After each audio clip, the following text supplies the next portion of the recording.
Welcome to Insights from the Couch, Mental Health at Midlife. I'm here with Laura, and we're so excited to dig into creativity, unlocking creativity, finding your life force, really getting what you want out of life by being in touch with your creative being. This is like my favorite topic ever, and I'm so excited. This is my favorite topic. This is really why I'm a therapist. Could we just talk about this all day, every day? Well, it is, you know what, I think that the truth is that in therapy, this is what you're always talking about. Whether you think you are or you're not. You're always talking about reclaiming life force and getting in touch with life force. Yeah. And really, creativity and life force are inextricable. They're Siamese twins. Yes. I love that term, life force. Me too. Because you know it when you feel it. To me, life force. Okay, so I feel like I'm someone who's really into and has a big life force. That's just my. That. Thank you. Thank you. I know when I'm out of alignment, when I'm disconnected from my life force, when I feel a little, I don't know, just not even necessarily down. I just want to like veg. I'm watching too much TV.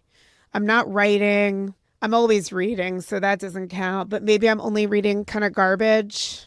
Yeah. I'm not as active. I'm not in as much in nature, and it's a huge shift from that to life force. So let's just define for people how we see life force, and then let's dive into what creativity is, how you can access your creativity, and what we really hope listeners will take away from this today, which to me is that every one of us is creative, and our best life comes from learning how to tune into that. Yeah, and I think creativity is this weird word that like throws people sideways. It's not knowing how to paint or knowing how to play a musical instrument. It's not a fine art. Although it can be, it is not that. It is this feeling of aliveness and tuned into possibility.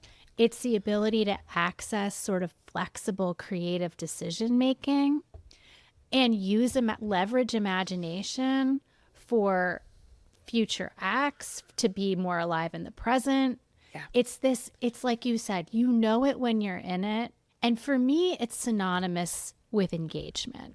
I agree. I can't separate it from engagement, especially for me as like an introvert.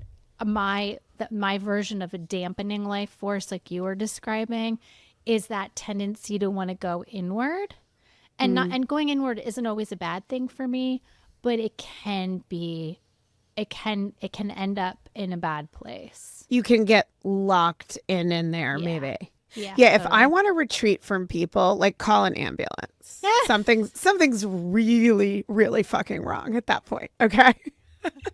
Okay, I'll remember that. Yes, but I agree with you on engagement, and I want to talk about that. I want to mention two things that I'm going to refer back to, and I know you had a book too. First of all, I've been reading this. What is it? The Creative Act, A Way of Being by Rick Rubin. Oh, yes. And I flipping love it. Okay, I'm getting so that one. I want to mention something about this. And then I definitely want us to talk a little bit about The Artist's Way by Julia Cameron, which is a classic and something I think everyone should read and do. And I'm now doing, because I've done The Artist's Way. It's a book and a program that you follow to get back in touch with your creativity. I've done it several times over the last few decades, but I'm now reading this one by Julia Cameron that's more recent, Right for Life. And she is just a genius, and she really helped me get back to my own source of creativity that I had lost for a while. Let's just maybe define a couple of these principles that I think are foundational to what we're talking about. When you mention engagement, you know, what I love about The Creative Act, A Way of Being, and I think other authors write about as well, is this idea that, number one, we're all creative by being alive. As you said, it's not about being a master painter or a brilliant writer or a musician. It may be that too. It is about a way of moving through the world where you're paying attention to detail and as Rick Rubin says, the ideas are out there in the universe as energy. So when you tap into your life force, you're opening to ideas and they will find their way into you at the right time in the right place if you're willing to be open and attuned. And then you can give birth. You can be the vessel that gives birth to an idea. So is that similar to what you're talking about with engagement? Yes. And also, it's really super practical. And I love, because the book that I was reading, kind of, I've wanted to read it for a while, but when we were going to talk about this, I was like, I want to read this quickly, is a book by Phil Stutz called Coming Alive. He's all about using tools, but he's talking about life force and accessing life force. And of course, just like the way, Brene Brown talks about vulnerability, she says, when I start asking people about connection, they tell me about all their examples of disconnection. Ooh. And in the same way, that book is talking about all the things that begin to disrupt our connection to life force. Like what?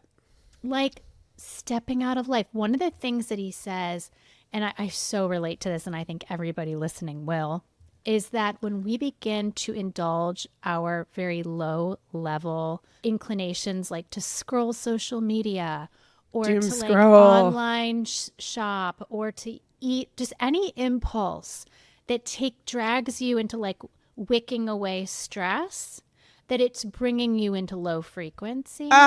Guilty as charged, oh my God, unfortunately. all of us, right? I mean, and we fantasize about the time we're going to be allowed to do the thing we really want to do to sort of release stress.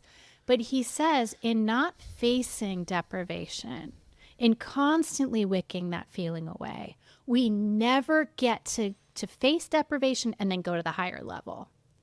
And that's when that boredom, the stillness, the fear can be transmute. He's always using the word transmute because it's about taking this low level energy and it becoming a higher force. So it is, and actually these books I'm reading talk about the same thing. So this is huge. So he's talking about the necessity to, when we have those moments where we want to gravitate toward activity that really just pollutes and distracts us from stress, we're attempting to decompress, but that what we're doing really is missing an opportunity to sit with maybe a little bit of discomfort, some stillness with ourselves, some genuine boredom, which boredom is actually really important, even though I fucking hate being bored.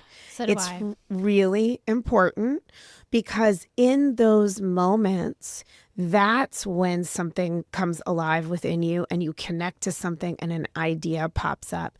So we have to be willing to go there and access in order to be that portal for creative ideas. Yeah. And we're unwittingly, staying in this low frequency when your whole life is a series of little indulgences and you're never allowing yourself to be in stillness and to go inside because that's where the higher level comes from. And that's where you access your life force. And so just to zoom out for a minute, the whole point of being creative, as we're talking about it, not becoming a brilliant artist necessarily, although if you can, good for you, but being connected to your life force. This is about being alive and living your best life, living a life where you wake up and you're like, I can't wait to see what this day brings, what I'm going to discover, what little detail, one little petal that's dying on my orchid, which all of my orchids just die. I have a black thumb. Yeah, that's another show. Colette killing plants. Yeah. So, but that one little thing, if I'm attuned and I'm alive and I'm not scrolling my mother effing social media shit that I feel like a slave to half the time, then I'm noticing what's happening with that orchid. I'm connected to the universe, to nature, and to ideas that may pop up at any time. And if we're constantly doing the low level stuff, we're missing out on the possibility of any of that emerging, right? 100%. And I can completely relate to that. And I'm becoming more aware of those times that I'm just trying to check out and soothe myself, but I'm not helping myself at all. Drinking, TV, social media, food, Let's see, what else do I do? I don't do it, but a lot of people like sex, porn, all of these behaviors, You don't talking have to people sex? online.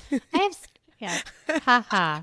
You know what I mean? Using it Yeah. in a way of like, I've got Yeah. to, reward myself. I'm The way not a lot of numbing men my use it. Yeah. right. I'm not numbing myself with porn, but I'm definitely No, numbing no. myself with other. More like chocolate chips. Like I'll just like take a lap around the kitchen and be like, Oh my chocolate. God. Really quickly, there was the funniest meme Steve showed me, back to doom scrolling, where this guy online said, I forget exactly how it went, but like when you go to Walmart to shop and you decide you're not buying any snacks because you want to live a healthy life. And then at 9 a.m., you're ransacking the kitchen, hating your life choices, feeling like you can't make it. I'm like, oh my God, that's us. That is, So yeah, that's the human condition. anything that gives a little bit of, low level drip of dopamine to just get you through. And I think what we're saying as we laugh about this is that we all do it to a degree. Unless you're Buddha, you're probably engaged in some degree of self-soothing that might not be your highest level version, but let's not let that overrun life. And let's kind of tune into what else could be possible if we sit with ourselves. Definitely. And I just remember times that we've talked, especially in times, I remember periods where you were really striving for certain things and you say, I have no enjoyment left in life. You're I like, said that? yeah, like you're like, I'm not coping with drinking. I'm not coping with cigarettes. I'm not coping with like anything. Like Oh, I've yeah. taken all my coping Yeah, yeah, strategies out. But you also moved forward like a motherfucker. I did. You're You right. did. And it was because sometimes when you strip yourself of all of these like low level dopamine drips, that's when you can come alive, which seems scary to people, but it's true. Okay, that's a really good point. So, since I turned in the first draft of my book, I've been on a little bit of like spring break. And it's funny, even though I'm still working my ass off, I've been having fun again. I've been drinking a little alcohol again. I've been socializing a lot more than I had for a long time. And it's so funny because so many people are like, oh my God, you're fun again. Right. Which is such a mixed message. First of all, it's like, fuck you. I'm always fun. I've always been fun. Yes. Like, I don't need those things. But I think what people noticed is exactly what you're saying. For a long time, I cut out all of those maladaptive coping mechanisms. I wasn't drinking. I haven't smoked cigarettes in more than a decade, but I used to be a massive smoker. And that was probably my chief coping mechanism. I really got rid of like eating bad food. I had lost a bunch of weight, all of which I've gained back. And I was just living like such a clean life and exercising and walking. And while I might not have been fun in the societal way of like, yay, here's Colette, the life of the party, I was really feeling very alive and very connected. And I think a lot did come from that period. I started writing my book. I started acting. I did improv, right? All these things. Now I'm working on TV show ideas. So there's a lot that has come from that place. And actually, I really want to get back to that way of living. And it's not my best saying that- self. Yeah, not saying that a monastic like way of life is the Right, only way, but like let's not go crazy. There's something to be gained by dampening some of those low level desires. Yes. And just back to engagement, and I love what Phil Stutz says about engagement. And I've just noticed this too. I have to be super vigilant because as a person who wants to trend inward, I have to be very vigilant about keeping myself engaged in the world. And he calls it the paradox of engagement, which is that you do not get energy unless you're putting energy out into the world, unless you're engaging with the world. This is where introversion and extroversion can be so just a part of it, because I am on such an extreme side of extroversion. And I do think a lot of opportunity comes to me because of the way I naturally enjoy engaging with the world. Like we were in Delray Beach for 4th of July. And it is filled with New Yorkers, which was like a wet dream for me. We met so many people because I talked to everyone. And one day in the pool, I'm chatting with one person who's from Westchester, which is where I grew up in New York. And then another person in the pool is like, oh, I'm from Westchester. And then someone else was like, I'm from Westchester. We all ended up talking. There were like 8 people from different towns in Westchester in the pool. That's It felt adorable. so connected. It was so Yeah. amazing. So my whole point of this is that between nature and the engagement you're describing, I started to, and having some headspace where I wasn't on social media all day and I wasn't working and busy task. I felt like ideas started to come to me and I could feel my creativity coming alive again, because sometimes productivity can be the enemy of creativity. Yes. No, I love what you're describing. I get a lot out of watching you be in a room because we are so different. And my tendency has always been to come late, leave early, Not talk to too many people. Yeah, like, like I'm always like protecting my energy and kind of like, oh, this feels weird. I gotta go. And so watching you come early, leave late, like I'm like, okay, there's a lot of, if you can relate more to me, I would say show up and stay. Yeah. Challenge yourself to show up and stay and engage. Yes, And I agree. you will get so much more out of it because all of that connectivity. And when you have all of those people talking, it just leads to ideas, it leads to opportunity, and life force begins to build. And it does. It leads to ideas and opportunities. And at the least, it leads to genuine connection in unexpected places with strangers that makes you feel alive and connected to the world. But let's also talk about this other piece, because I'm thinking of these things that limit creativity. And it's that fear of making mistakes, of looking stupid. You have to just accept that life is filled with failure and setback, and accept that that is part of the creative process. If you think you're going to go in and do something perfectly, you're never going to live a connected, creative life. You're not going to put yourself out there. Because I think many people can get behind the idea of, yeah, we learn from failure. We don't have to be perfect. It sounds pithy. It sounds right. It's on social media every freaking minute. But the moment when you don't feel ready, when you don't feel quite good enough, and you're not sure of yourself, and you put it out there anyway, you query an agent, you start a conversation, you ask someone to lunch because you think they'd be a good connection and you fear they might say no. All of those little moments of courage are absolutely necessary. And just getting the reps in. And then if it doesn't work out, getting back up and doing it again. And that's easier said than done. But if you can get in the mindset of that's where life really comes alive.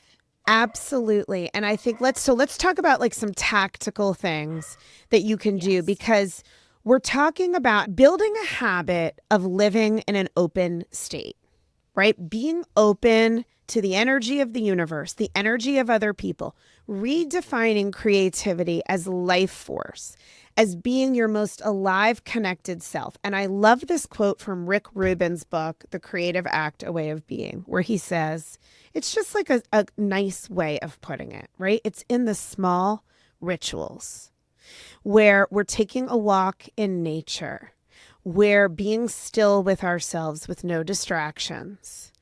We're going to look at if you can't get to a museum, go to a hotel nearby and just walk around and notice the artwork, notice the people, right? And that what we do, and this is his quote, is we build the musculature of our psyche to more attunement in the world.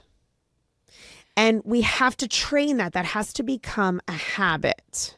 Yeah, and this reminds me explicitly of like Julia Cameron's exercise of the artist state. This is one of her central tools in the artist's way, which is that you take yourself on a date. It could be anywhere, right? A park, a cafe, a thrift store, an antique shop, anything where you're looking with a new, renewed eye. You're focused on the sensual world. You're paying attention to detail. Yep. And that it's this kind of new way of seeing that becomes a habit for seeing the world at large. Okay, so I did, and I know we've talked about the artist way before, but I did 2 years of the artist date every week. Tell me And about some of your artist dates. What were some of them? Okay, so I decided to join the Polishek Museum. I don't know if I'm saying that even right yet, even though I'm a member.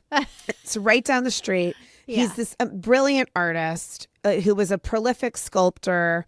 And he moved to Winter Park, Florida in his later years with his wife. And after he died, she took this house they had on the lake and turned it into a museum. And they have an exhibition. You've probably been there, but they have an exhibition. I actually have not been there. So we think we need to go. Let's go together. Let's go together. The membership, yes. It is such there's something that happens to me at that place. And what's crazy about you saying you haven't been is that I hadn't been either. And I'm going on 28 years of living here. And I'm always bitching and moaning that like, oh, I live in Central Florida, there's cultural wasteland. There's no culture and I'm not in New York City anymore. And then I've got these resources that I'm just driving by every day and not going to.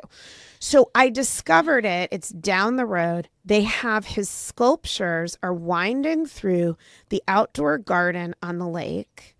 Now, it can be a little hot, but there are places you can sit. I would go there every Thursday afternoon and spend an hour. And there's a statue of a woman there called Unfettered. Oh, I love that. Me too. And it's just that statue feels like my spirit animal. And I just felt like I resonated with that. And I would sit in a little bench and just write by hand, stream of consciousness, which I also want to talk about that other Julia Cameron practice that I did, morning pages. Yep. And I went other places too. I mean, I went to Rollins. I went to the Tiffany Museum. I walked through the Genius Groves, which for people who don't live in this area, it's a development, but it's Windsong, but there's peacocks everywhere and lake views, and it just feels very restorative. But I really made the Polishek Museum my primary thing and just kind of committed to that time of being in nature and surrounded by art and letting myself write and breathe and like not do anything else. I love that. And you know what? The other thing I love about that is when I got married, I got this little plaque in a gift basket that I thought was so cool. It just said, grow where you are planted. And this is an example of that. It's like access. You can sit around bitching about how like, you know, we're in Central Florida and we're in a cultural wasteland, but you're right. Like we have so much here. There's so much stuff. And are you taking advantage of it? It's like show up in your own life, wherever you are. Yes. And little things, you know, if you don't have a Polishek museum, you have something. It can just be being out in nature. There's always something. It's the choice to spend some time communing with that something, those small acts. And what I want to really say to people is these two practices from Julia Cameron's book that I think are the most key. And if you haven't read her book, read it. I don't care what you do, even if you don't think you have a creative bone in your body. Everyone does. Her first book, The Artist's Way, which came out in the 90s, it's still so brilliant. I mean, I've done it 3 or 4 times. I get something new every time. But the two practices are one, what you just described, the artist's date, where you do something. It can be small, just for yourself, in nature or with art, something creative. And the second one is what she calls morning pages. Now, there are many other practices, but these are the two that are the most salient for me. And I do the morning pages every day now. And it's funny, I don't ever want to do it. But basically what it is you take, where's my little notepad? Today I wrote 8 pages. Oh my goodness. Yeah, but it's all crazy ass. Stream of consciousness. Yeah. Thoughts and bing, squirrel and whatever. And that's the point of it. So you just get a legal pad or you can get a notebook or whatever. But she says every day, begin the day with just filling 3 pages on a legal pad. You're not writing to be evaluated. You're not writing to make sense. You're just letting your thoughts come out. You could write fuck for a whole page if you want to. You can write, I have nothing to say. You can say, I hate the morning fucking pages. The idea is that you get your wheels going and you take pressure off of yourself. So it's anti-procrastinatory. And it also just starts to unlock your life force, your creative energy, and your mind. Yeah. Yeah. And she says, like, it's great if you're resistant to it. Like, Well, even good. better if you're resistant to it. And because there is so much, it's just the habit and the practice of getting going. And do you know what's crazy? I'm resistant to it every day. Like Yeah. my part that you know well that I call fuck it girl, who's my hedonistic part. She doesn't want to do anything disciplined. She's my part that really does want life. It's like the id, right? Like Freudian's id, ego, super ego, the part of you that wants to be on permanent spring break. That part of me doesn't want to do morning pages. She doesn't want to go to work. She doesn't want to exercise. She wants to live in like Saint-Tropez with an endless bang on the drum all day. Yes, and just an endless supply of Tattinger champagne and like not a care in the world. So obviously that's not real life. But, you know, even though I have to kind of talk to that part and soothe her that we can't just be a pure hedonist. Once I get going writing, it feels so good. It's so helpful. And it's not something that's only for people who want to be a writer. It's a way of connecting to yourself and getting in touch with your creative life force. Yeah, and I don't think that these are the only practices. Obviously, these are the ones in her book, but there are more. And I can tell you, just as somebody who runs, like getting out and moving in the morning and running, I will go out with a question or a theme or something that I'm working through. And about 3 miles in, my brain just opens up and I have a whole new way of feeling my way through that problem or seeing it. And creativity just comes rushing in. I'm so glad you said that. I couldn't agree more. You're much more of a runner than I am, especially at this point. But I have been, you know, I live in a community that has a 3-mile walk around a big lake, as you well know, Laura. Yeah. And I will go out there and like kind of run walk. And that is how every time I was coming up with stuff in my book, I would go do that loop and just let myself think and have headspace. And ideas would come, stories would come. I would like voice dictate. I totally agree with you. And when you get your heart rate up and you get into movement, you're right.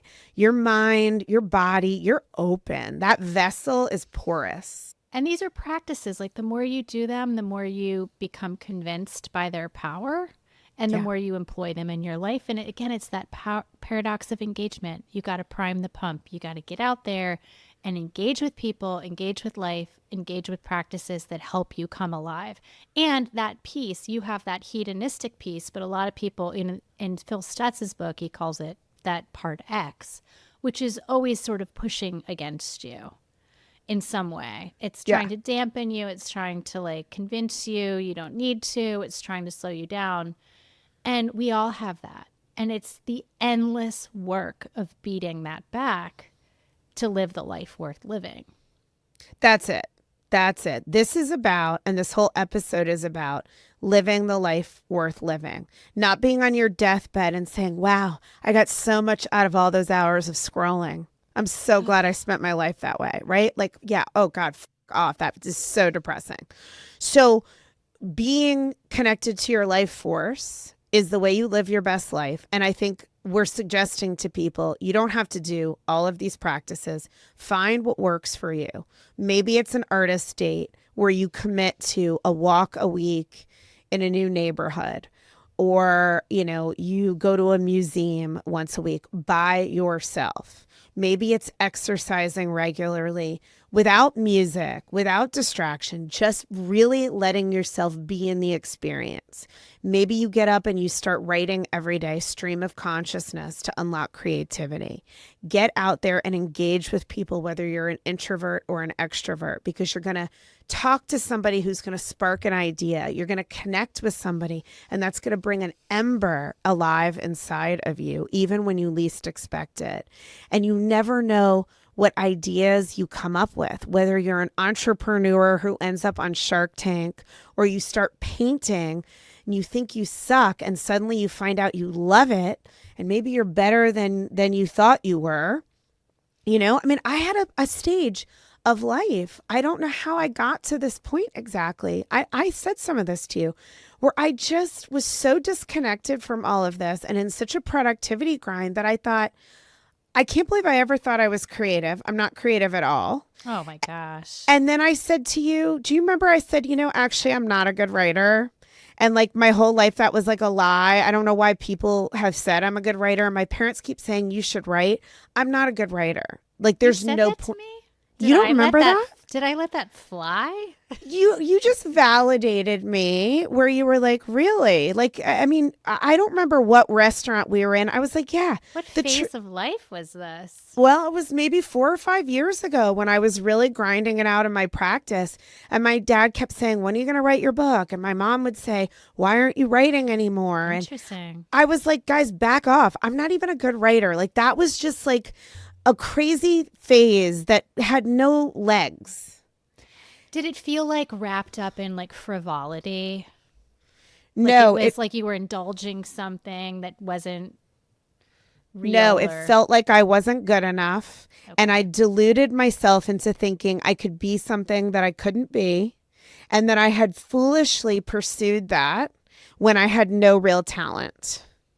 Wow. Yeah. Oh my gosh. It's amazing how we stand in our own way. Right? And, I'm not sitting here saying, oh my God, I'm so talented and blah, blah, blah. That's not the point. The point is that it doesn't matter whether I'm talented. If I want to write, then I deserve to write. Yeah. And I should write. And it doesn't matter if I'm great. I mean, I just want to say one thing about this since we're on creativity. And maybe I already said this, but when I was in the 4th grade, this is how these like shutdown moments can really affect us. Okay. There was a poetry contest at my school, and I went to this tiny all-girls Catholic school. No one will probably remember this but me. Actually, it was 5th grade. And I came up with this poem. I don't remember what it said, but it was about ice skating, okay, which I'm not very good at, but I romanticized and wanted to be good at. And I wrote the poem. I thought the poem was really good. And then I put it on this paper and I surrounded the paper with aluminum foil. And that was supposed to be the ice. And I drew in colored pencils all these little skaters on the border. And I was so proud of it. And I thought it was so creative and good. And I was sure I was going to win. Well, I didn't win. And I got honorable mention, which really felt like a big fuck you. The message I got from honorable mention was like, wow, we see you've made effort, but like your work sucks. Yeah. And it really shut me down. It really affected me very, very deeply. And I think there have been other moments like that throughout my life where I had this very bifurcated, rigid idea that if you're good at something, you're always good, you always win, you're always the best. And if you're not always winning and the best, then you're not good at it and you should put your toys away and go home. Yeah, my mom, and this is shout out to my mother, really talented actress, grew up like kind of like a child prodigy. She's really good, and she was really good through high school, and they tried to have her go to New York to do commercials, and she probably could have gone to Broadway, really. That's how good she was. Wow. And that's another story for another day of how that part of her has kind of gone away, and I'm always trying to get it to come alive again. But we had a discussion where she talked about, she'd said something like, Laura, well, if you got a part in a play, like, what would you do with that? I said, well, I would probably learn how to do that part, and I would be able to connect to the emotion of that part, and somehow I would practice enough to deliver that part. And she just scoffed and said, like, you either have it or you don't. Oof. And I said to her at one point in the conversation, I said, you need to not ever say that ever again to anybody. Yeah. Especially yourself. Yeah. This idea that we are fixed beings, that ability is fixed. Right.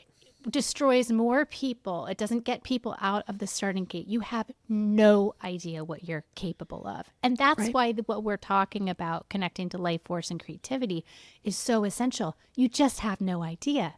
If you show up, if you stay, if you engage with your own failure and your own limitations, if you build resilience, you just don't know where your capabilities can go. Right. I mean, and even if they don't go anywhere that's official success, You're going to do something you love that brings you joy. It's going to lead to something. And I mean, look at, I went from, if I don't get a contract, I don't get a contract. It's okay. I'm going to put this book into the world one way or the other. And it's not about, I need to be a famous published author. It's about, I want to help people and I want to do what I feel called to do in this world. And that this book, even though it's been a lot of ups and downs, I have felt very connected to my life force and suffered through many, peaks and valleys of vulnerability, but it's worth it. So I think, like everybody discover something about yourself, whatever it is that you don't know what could be possible. So let's just like recap quickly and then wrap up. The books again, The Creative Act, A Way of Being by Rick Rubin, Julia Cameron's The Artist's Way, and then mention the book you are reading, Laura. We'll link to it, but it's Coming Alive. And I love it. I'm just read it. I'm going to reread it. And he has a bunch of tools in there that help you get through these stuck points, these crises of confidence and like low level indulgence, all these. He's got some great tools to actually get out of stuck places. Can we maybe do a little download for people with some of those tools and link to his book? Yeah, I mean, I don't know how proprietary his tools are, but we'll definitely do a whole book list for the audience on this topic. Yeah, let's put something together with some takeaways. Check out our website, insightsfromthecouch.org, and resources. And we're going to give you links to these books and maybe a couple things to think about and get started based on this episode. And also, please reach out to us with your comments and questions. Email us at info@insightsfromthecouch.org. Is that the email? Okay. Yes. Yeah. I get thrown off by all these techie terms, but please let us know. You can also contact us on social media, Instagram, at Insights from the Couch, or at Colette Jane Fair, and let us know what you think, what you want us to talk about, questions you have that you'd like to answer. We really want to hear from you and be as helpful to you as possible. Definitely. And just to put an end cap on this, this is everything. This is the whole reason we're here. The raison d'etre. Raison d'etre, exactly. And I think that if you don't know what to do in life or you don't know where you're going, this is the area to work on, is coming alive. Because when you come alive, and we talked about this in our first episode of Purpose, it ripples out to everybody in your life. When you're connected and you're alive in your own life, you're powerful and you're helpful to those around you. And it can't be faked. It has to kind of radiates out.